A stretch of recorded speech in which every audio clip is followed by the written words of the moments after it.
Welcome to my channel. నేను ఇప్పుడు paneer popcorn చేస్తున్నాను. పన్నీర్,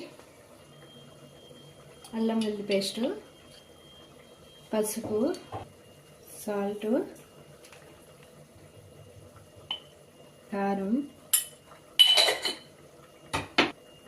మిరియాల పొడి, గరం మసాలా పౌడర్, కొంచెం ఆయిల్. ఇప్పుడు దీన్ని మిక్స్ చేసుకోవాలి. ఇలా మిక్స్ చేసి పక్కన పెట్టుకోవాలి.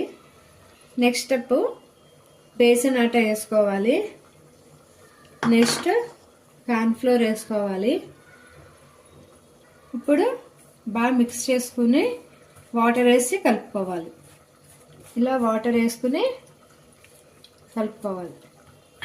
ఇప్పుడు బాండ్లీ పెట్టుకుని డీప్ ఫ్రైకి సరిపడంత ఆయిల్ వేసుకుందాం. ఇలాగా శనగపిండి కలిపి పెట్టుకున్నాం కదా, అందులో డిప్ చేసుకుని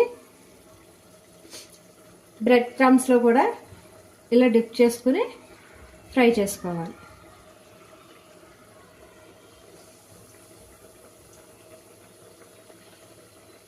ఇలా ఫ్రై అయినాయి. ఇప్పుడు బౌల్లోకి తీసేసుకుందాం. గట్టి పడుతుంది కదా. పన్నీర్ వేడివేడిగా పన్నీర్ పాప్కార్న్ రెడీ అయిందండి.